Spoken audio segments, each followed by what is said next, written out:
Cada vez que un menor de edad es reportado como desaparecido en los Estados Unidos, se lanza una alerta estatal y nacional llamada Amber Alert o Alerta Ámbar. Entonces, el nombre del niño, sus fotos y hasta el vehículo sospechoso, si es que existe, interrumpen las señales de la televisión, de la radio y llegan sonoras notificaciones a todos los teléfonos móviles. Este 2021 se cumplen 25 años desde su creación, en honor a Amber Renee Hagerman, de 9 años, quien fue secuestrada cuando montaba bicicleta en su barrio en la ciudad de Arlington, Texas, el 15 de enero de 1996.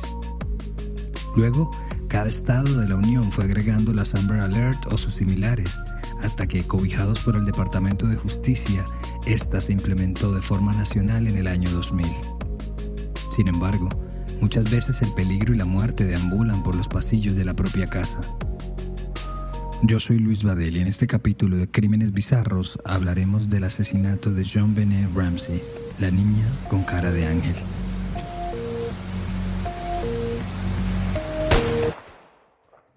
Para muchos, diciembre es sinónimo de alegría, de vacaciones, de regalos. Para otros, de nieve, decoración y largas filas en los centros comerciales para tomarse una foto con Santa Claus. Es época también de revivir viejas películas navideñas y escuchar las mismas canciones que parecen desempolvarse cada fin de año. En los Estados Unidos, el caso de JonBenét Ramsey es otro clásico decembrino. A 25 años de su muerte, hay aún cierta fascinación en saber qué fue lo que realmente pasó la noche del 25 de diciembre en el número 755 de la calle 15 en la ciudad de Boulder, Colorado. El 22 de diciembre de ese mismo año, a las 11:50 de la mañana, JonBenét Ramsey, de 6 años, tuvo su último encuentro con el público. Esto fue en el Pearl Street Mall del centro de esta ciudad universitaria, que se erige a los pies del Parque Nacional Rocky Mountains y a solo 30 minutos de la capital estatal, Denver.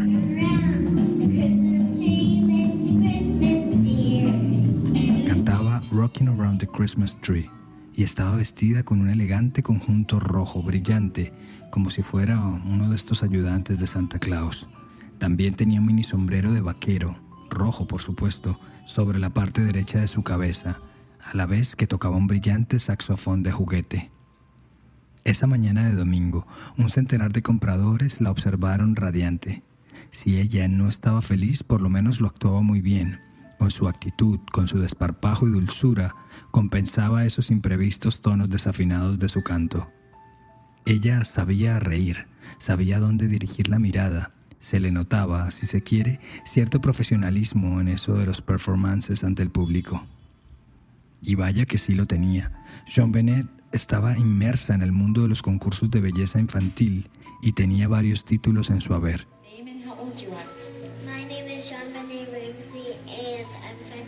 Meses atrás, con sus inmensos ojos azules, sus cabellos dorados y el garbo con el que lucía uno a uno sus vestidos, la habían hecho merecedora de los títulos de Little Miss Colorado, Little Miss Charlevoix, Colorado State All-Star Kids Cover Girl, America's Royal Miss y National Tiny Miss Beauty. Según un artículo publicado en The Independent escrito por Tim Cornwell en enero de 1997, en su corta vida, 6 años, la pequeña JonBenét tuvo a su disposición 2 modistas, un estilista, un fotógrafo, una coach de modelaje y una coreógrafa. Un nada modesto grupo de trabajo con el que asistía concurso a concurso. Coordinando toda esta afición estaba su madre, Patricia Ramsey, más conocida como Patsy, quien a su vez tenía su propia experiencia en certámenes de belleza, ya que fue coronada como Miss West Virginia en 1977, distinción que la llevó a participar en Miss USA, el concurso que escoge a la candidata nacional para Miss Universo. Al respecto hay varias opiniones que se cruzan. Para algunos, Patsy simplemente estaba reflejando sus deseos en la vida de la pequeña JonBenét, y por eso tanto andamiaje, tanta preproducción a la hora de enfrentar cada concurso. Y para otros, era una actividad que compartían y con la que simplemente buscaban que la pequeña aprendiera destrezas artísticas, confianza y sobre todo empatía. En el mismo artículo en The Independent habla Pamela Griffin, una modista de Boulder, quien trabajó con Patsy y la pequeña modelo. Ella dijo que pudo ser testigo de conversaciones entre la madre y la hija, en las que ésta le decía que no importaba el resultado final del concurso, sino pasarla bien. También decía que aunque era importante la belleza física, lo era aún más ser una persona especial de adentro para afuera, ser una buena persona. Y Patsy trabajaba en ello. Pertenecía a una prestante familia oriunda de West Virginia, pero establecida en Atlanta, Georgia. Hacía obras de caridad, reuniones sociales en los clubes y su presencia en eventos artísticos eran la constante. En medio de esa burbuja conoció a John Bennett Ramsey, un empresario de la aún naciente industria informática, con quien se casó en 1980 y con quien, ya siendo millonarios, se estableció en la ciudad de Boulder en 1991. El primer hijo de ese matrimonio, Burke, nació en enero de 1987, mientras que la pequeña Joan Bennett, bautizada así en honor al nombre de su padre, John Bennett, pero con un giro afrancesado, llegó a este mundo en agosto de 1990 en Atlanta. Pero volviendo a los desfiles, a John el tema no es que le fascinaba. Estaba todo bien con los certámenes de índole local e incluso hasta permitió que participara en otros eventos fuera de casa como el de Charlevoix en el estado de Michigan, pero solo porque allí tenían una casa de verano, a la que justamente pensaban viajar el 27 de diciembre. Pero ya cuando se vio en el horizonte un concurso de belleza en Las Vegas para el verano de 1997, el padre dijo que había que buscarle otro tipo de hobbies a la pequeña. Y es que el tema de los reinados infantiles en los Estados Unidos era, al menos hasta la década del 2000, un fenómeno de masas. Un famoso reality show llamado Toddlers and Tiaras mostraba cuán apasionadas, por decirlo menos, llegaban a ser las madres de esas pequeñas criaturas por lograr una corona. Según la revista Pageantry, una fuente confiable al respecto, para 1997 se calculaba que había unos 3.000 de estos certámenes regados por todo el país, en los que participaban unas 200.000 pequeñas de edades entre 1 y 2 años hasta adolescentes menores de 18. Para 2015, según un informe de Sky News, los eventos pasaron a ser 5.000 en todo el país, con casi 400.000 participantes, siendo una industria que movía unos $5 billones al año y de la que dependen muchísimas familias. Pero, como se puede encontrar en varios reportes, para Patsy y John Bennett los desfiles, los vestuarios brillantes eran pura diversión. A diferencia de otras participantes, ellas no necesitaban ganarse un concurso para que les mejorara la vida. De un triunfo fugaz no dependía la estabilidad de su familia. Esa mañana del 25 de diciembre de 1996 arrancó para los Ramsey de la manera tradicional para la mayoría de chicos estadounidenses. Muy temprano, abrir los regalos que Santa Claus les dejó en la mitad de la noche a los pies del árbol de Navidad. John Bennett y su hermano Burke destaparon sus regalos y la pequeña estaba feliz porque había recibido su primera bicicleta. Todo esto quedó, como era lo usual, grabado en una película familiar. Y es que la Navidad era la festividad favorita de los Ramsey.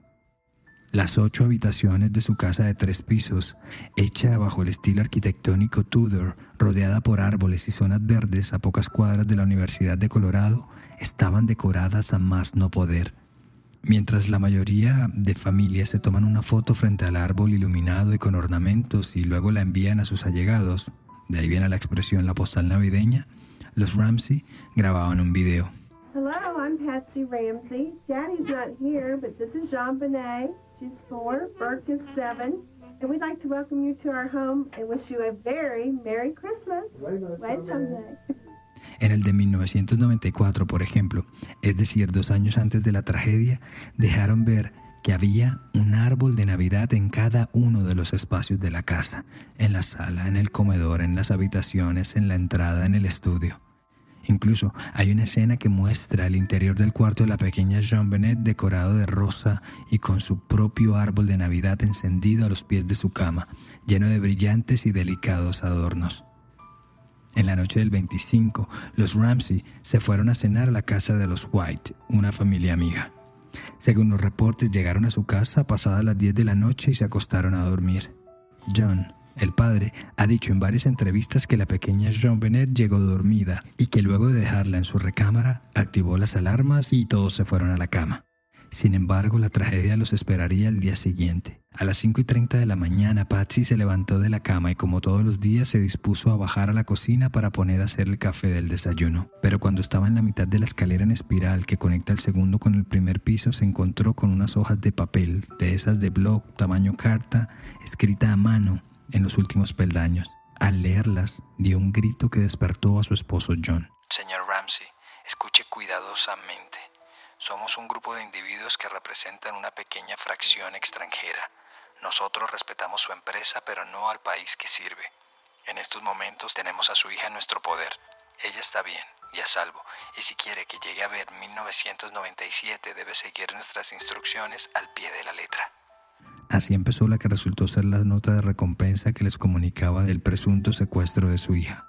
Hago énfasis en que esta traducción al español es casi literal porque cada palabra, cada frase fue revisada a fondo por investigadores y especialistas en caligrafía y en lenguaje, ya que a primera instancia hay cosas que a día de hoy aún siguen llamando la atención, pero pronto volveremos a ellas. De inmediato Patsy y John se fueron a la habitación de Jean Bennett y comprobaron para su terror que la pequeña no estaba en su cama.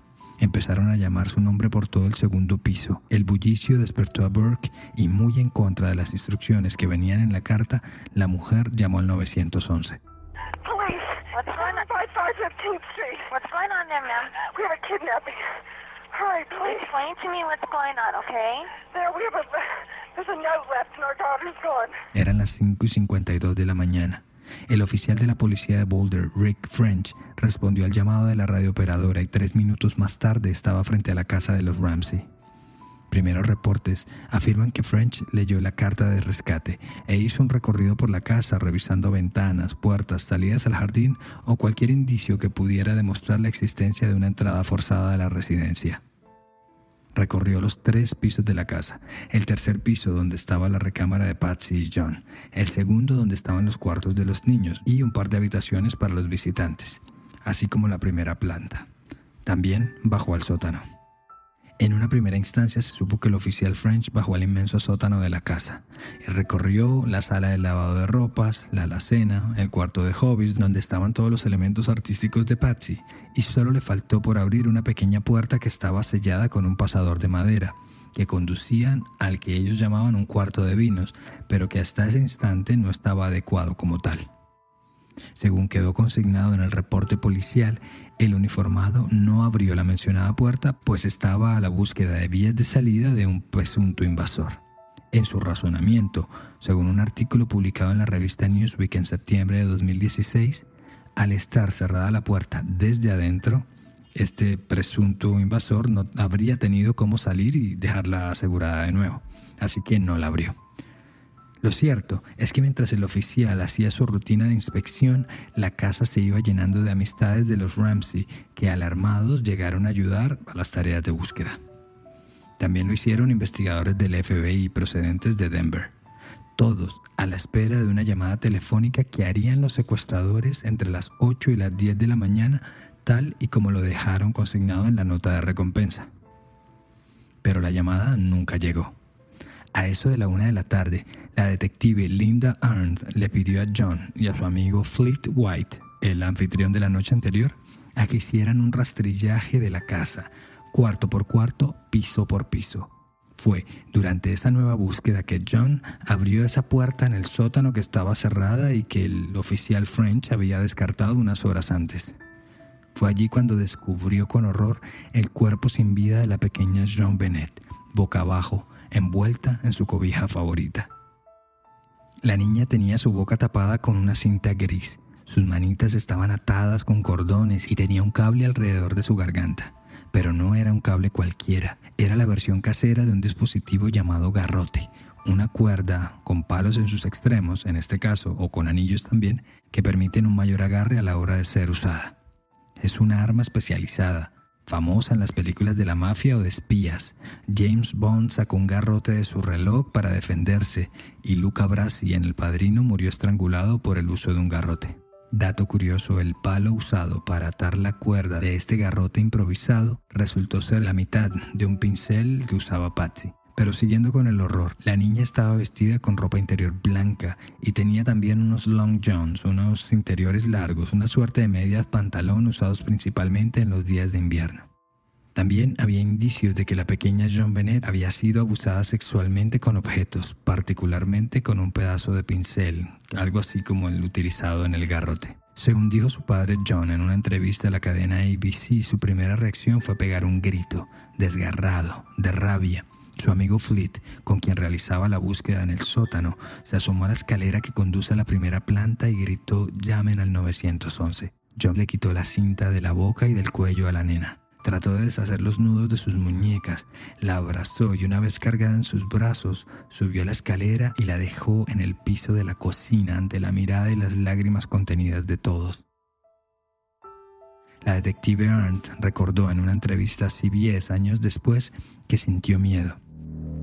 And as we looked at each other, I remember, and I wore a shoulder holster, tucking my gun right next to me and consciously counting, I've got 18 bullets. Que al cruzar su mirada con JonBenét, mentalmente contó las 18 balas de su pistola y planeó cómo actuar en caso tal de que las cosas se salieran de control. Finalmente podría estar al frente del asesino de la niña sin saberlo. Varias fuentes señalaron que ella misma fue la que ordenó que pusieran el cuerpo de la pequeña frente al árbol de Navidad, una suerte de ofrenda macabra, pero era para que la pudieran atender ahí los forenses y los investigadores una vez llegaran a la casa. Hasta ese momento, solo el cuarto de JonBenét estaba clausurado. De resto, las otras habitaciones y el sótano mismo estaban totalmente a merced de quien quisiera entrar, mover, tomar cosas, ordenar. Recordemos que a esa hora, una decena de amigos de los Ramsey, vecinos, amigos, el sacerdote, un amigo abogado, estaban en la casa brindando apoyo. Así que no era de extrañar que la escena del crimen, sea cual fuere, estuviera totalmente contaminada. Es más, el mismo cuerpo de JonBenét estaba comprometido con todas las huellas de su padre, las ropas, la cobija, todo. ¿De qué manera entonces podrían los investigadores filtrar los rastros que fueran encontrando? Pues no lo hicieron. No pudieron hacerlo. Desde hace 25 años la policía de Boulder, Colorado, está en entredicho por la forma en cómo se manejó la escena del crimen de la pequeña. ¿Acaso? Del crimen más famoso que tienen en sus archivos. En el documental Casting JonBenét de Netflix del año 2017, en el que varios actores aficionados participan en una audición para representar a los Ramsey, participa un policía de la ciudad de Chicago que está aspirando a un rol en el filme. Dice abiertamente que en su departamento de policía toman a sus colegas de Boulder como ejemplo de cómo no manejar escenas del crimen. Bueno, ahora retomemos el tema de la nota de recompensa, de la cual solo contamos el primer párrafo. Si hay algo que nos han enseñado las noticias o las películas, es que estas notas suelen ser cortas, concisas, al grano.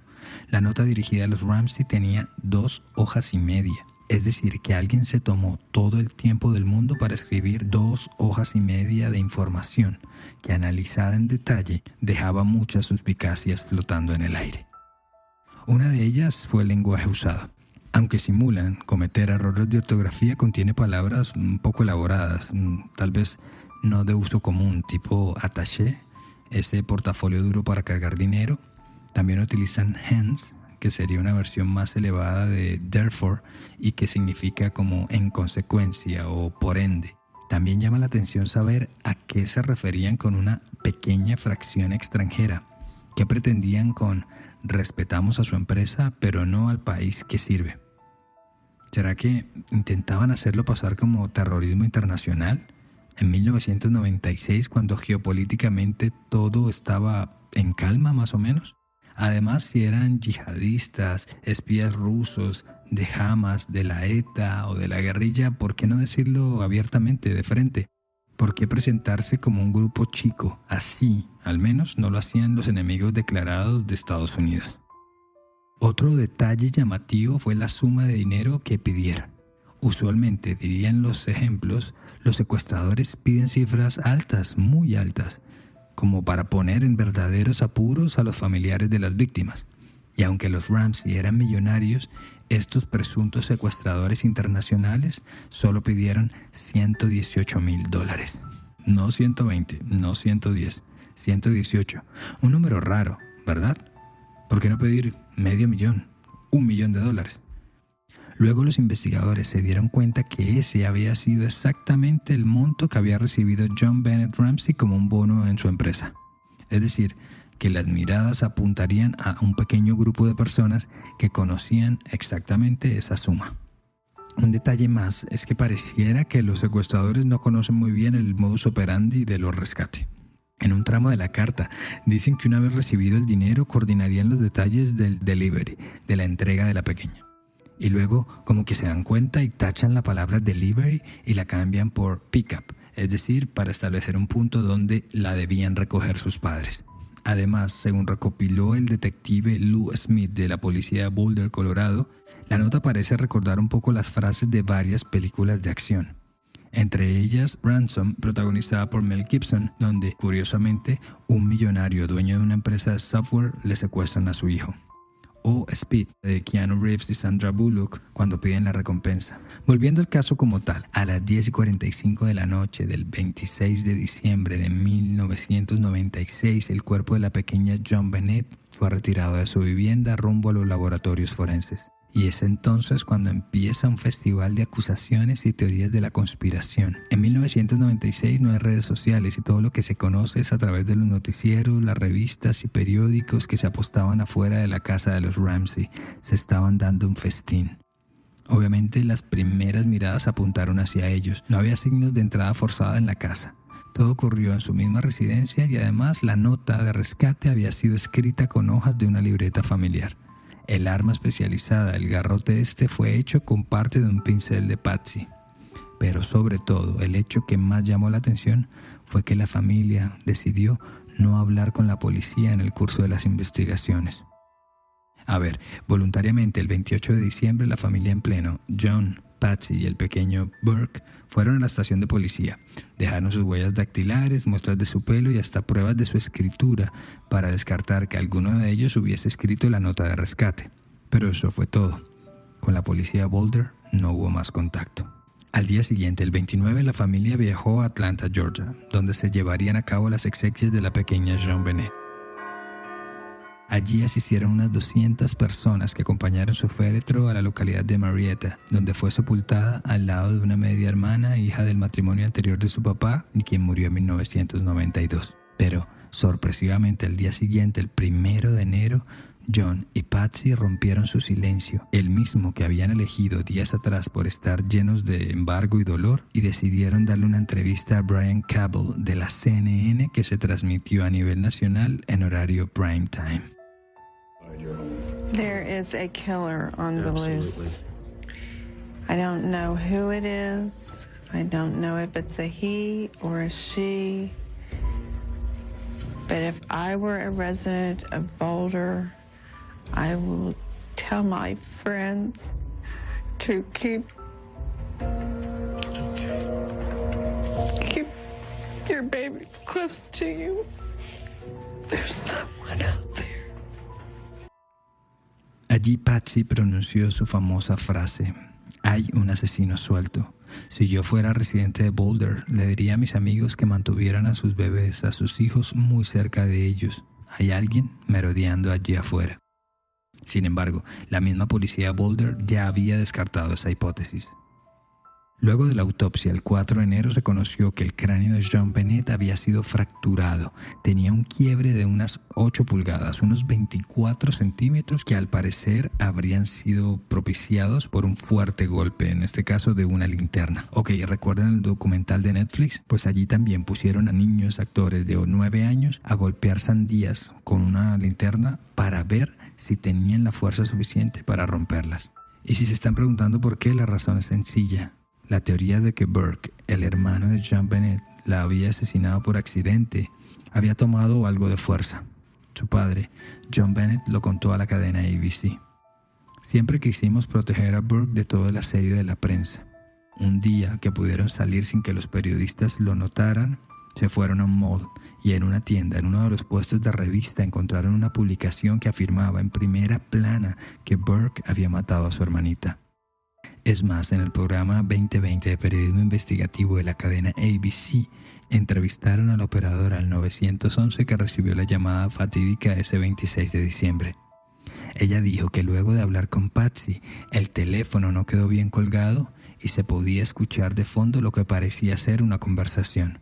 Los cibernautas se han dado una fiesta con esta grabación y con softwares y programas de edición han aumentado las ondas sonoras y han rescatado frases y palabras sueltas como sweetie o what did you do, ¿qué hiciste? O I will get arrested, me van a arrestar, que dicen, que presumen fueron dichas en una charla entre Patsy y su hijo Burke. Pero después de Burke, las sospechas recayeron sobre la mamá. Aparentemente la niña estaba mojando la cama. Y esa era una de las cosas que más molestaba a Patsy. La madrugada de la tragedia, la pequeña se había orinado en su cama, lo que hizo que Patsy se saliera de casillas. Asimismo, luego de múltiples exámenes y análisis grafológicos, la caligrafía de Patsy fue la única de la familia que no se pudo descartar en su totalidad como autora de la carta de rescate. Además, como la carta había pasado de mano en mano con todos los asistentes ahí, no había huellas dactilares que se pudieran destacar. John Bennett Ramsey, el padre, tampoco quedó libre de acusaciones y acaso tuvo las más sórdidas y desalmadas. La más esparcida es que Patsy encontró a su esposo abusando de su pequeña hija y al tratar de defenderla en medio del forcejeo la golpeó mortalmente con una linterna. Otras versiones hablan que la muerte de la pequeña fue producto de un juego sexual que se salió de las manos. No obstante, las primeras investigaciones demostrarían que estas fueron solo suposiciones y especulaciones de parte del público, acaso alimentadas por los programas de noticias y la fantasía, además del mal manejo que se le dio a todo el caso desde el principio. Las muestras de ADN que se hicieron en su momento no fueron concluyentes. Siempre se habló de la presencia de material genético en la ropa interior de la pequeña y en los long johns, aunque como algo positivo se descartó la existencia de semen. Las suspicacias llegaron a tal punto que en 2008 la fiscal de la ciudad de Boulder, Mary T. Lacey, emitió un comunicado oficial en el que descartaba de plano a cualquier miembro de la familia Ramsey como responsable de la muerte de la pequeña JonBenét. Pero si no fueron ellos, entonces ¿quién asesinó a la niña? Cabe agregar que un par de huellas de calzado fueron encontradas esa fatídica noche al lado del cuerpo sin vida de la niña, pero de nuevo no hubo resultados contundentes. Si seguimos con la teoría de un intruso, para la época, en Boulder habían registrado entre 30 y 45 agresores sexuales, pero al parecer se hicieron las pesquisas necesarias para descartarlos en el proceso. Recordemos que aunque la mayoría de acusaciones y sospechas del público recayeron sobre sus familiares, la investigación siguió su curso y fueron recopilados de la casa familiar más de 1,000 objetos para ser analizados. 2 años después, en enero de 1998, los Ramsey enviaron la ropa que estaban usando el día de la tragedia para ser analizados. Y solo hasta julio de ese año, Burke habló por primera vez con las autoridades sobre lo que pasó esa noche. En marzo también de 1998 se citó a un gran jurado para realizar una investigación más formal y más severa.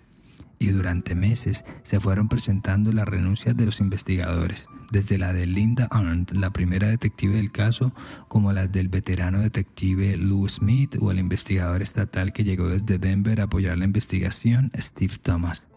Al ser un caso tan popular, tan mediatizado y con tantos elementos morbosos, hubo incluso varios delincuentes que desde la clandestinidad o tras las rejas se adjudicaron la autoría del asesinato de JonBenét. El más famoso tal vez fue John Mark Carr, un profesor que había huido de los Estados Unidos acusado de abuso sexual infantil. Y, mientras chateaba con un profesor de la Universidad de Colorado, Michael Tracy, en 2006, confesó el asesinato con muchos detalles de índole sexual. Tracy, por supuesto, alertó a las autoridades, y Carr fue arrestado en Bangkok, Tailandia, y llevado de inmediato a Boulder, donde se comprobó tras varios análisis que no había el más mínimo rastro de ADN suyo en la casa de los Ramsey, y que todo no había sido más que una de sus oscuras fantasías. De allí en adelante todo ha sido un largo juego de teorías de la conspiración, de acusaciones y de sospechosos. Desde el electricista de la casa, la ama de llaves y hasta uno de esos hombres que se visten como Santa Claus y trabajan en los centros comerciales y funciones privadas fueron acusados. El caso también ha sido el eje de decenas de especiales y documentales, artículos de prensa, películas y foros online en páginas como Reddit o Facebook. Comunidades enteras en la red que buscan o que intentan a su modo descubrir el verdadero asesino de la niña de los ojos azules. Incluso las nietas de Lou Smith, uno de los investigadores estrella del caso, recopilaron todo el material de su abuelo y lo plasmaron en un podcast llamado The Victim's Shoes, los zapatos de la víctima. El 24 de junio de 2006, Patsy Ramsey murió a los 49 años víctima de un cáncer de ovarios y 5 días después fue enterrada en Marietta al lado de su pequeña hija. Hay que anotar que ella ya había sido diagnosticada con este mal en 1993 y para cuando sucedió el crimen de JonBenét estaba en plena recuperación. 10 años después, en 2016, Burke rompió el silencio y se sentó frente a frente en el programa de Dr. Phil, ese famoso show de entrevistas de la televisión de Estados Unidos. Allí pronunció 2 frases que quedaron para la posteridad. It's probably some pedophile in the pageant audience. Una, probablemente fue un pedófilo que estaba escondido en la audiencia de los concursos de belleza infantil. Y 2, Did you murder your sister, JonBenét? No. yo no maté a mi hermana. Dicha entrevista fue muy criticada, no tanto por lo que dijo, sino porque Burke, entonces ingeniero de sistema de 30 años, parecía tener una risa dibujada en su rostro a cada instante. Sin importar lo cruda de las preguntas, siempre mantenía una sonrisa en su cara. Obviamente esa fue la comidilla de todos los seguidores y de todos los televidentes, al punto que varios programas contrataron expertos en lenguaje corporal para determinar el verdadero significado de esa reacción del muchacho. Y la razón fue sencilla. Estaba nervioso. Era un gesto, un rictus de incomodidad, de nervios. Por fin hablaba de un caso que 20 años después aún esperaba un cierre y en el que él, aún para muchos, seguía siendo un sospechoso. Justamente esas acusaciones encontraron eco en varios programas de televisión, por lo que Burke le interpuso una demanda por difamación a la cadena CBS por $750 millones, que fue zanjado fuera de la corte en 2019 por una millonaria suma que nunca se ha hecho pública. Hoy la casa de los Ramsey está valuada en casi $4 millones y aunque cambió de dueños, aún hace parte de esos tours del necroturismo que tiene la ciudad de Boulder. JonBenét se volvió a casar y se mudó a otro estado, al igual que Burke, quien se graduó en la Universidad de Purdue en 2009 y actualmente trabaja remotamente desde su casa. La policía de Boulder sigue con el tema abierto a día de hoy. Es de los cold case, de los casos sin resolver más antiguos del estado de Colorado. Y a través de su página web invitan a la comunidad a que informen de algún detalle, algún indicio que en estos 25 años se les haya podido olvidar. Porque pese a que aún no se ha capturado a ningún responsable, el caso no se ha dejado de investigar. Según informó la cadena ABC6, la señal local de ABC en Denver, la policía de Boulder ha realizado unos 1,000 análisis genéticos, ha revisado 21,000 tips o pistas al respecto y también ha realizado entrevistas a más de 1,000 personas durante estos 25 años repartidas en 19 estados de la Unión Americana. Justamente esta semana, por el 25 aniversario del crimen, la portavoz de la policía Boulder, Dionne Wog, dijo que ese cuerpo confía que los futuros avances tecnológicos en el análisis del ADN permitirán dar con el responsable del crimen. A fin de cuentas, solo han pasado 25 años. Como es de suponer, diciembre dejó de ser esa época festiva y alegre de antaño para los Ramsey. De esa época ya queda muy poco. ¿Acaso los recuerdos de la pequeña JonBenét en los videos y esa postal de la familia perfecta que siempre soñó Patsy Ramsey? Por lo menos hoy, donde quiera que estén, estarán de nuevo juntas. And from all of us at our house to everyone at your house, Merry Christmas and the happiest of New Years. Feliz Navidad y feliz año. Nos reencontramos en 2022 y gracias por acompañarnos en este 2021. Nos escuchamos a la próxima.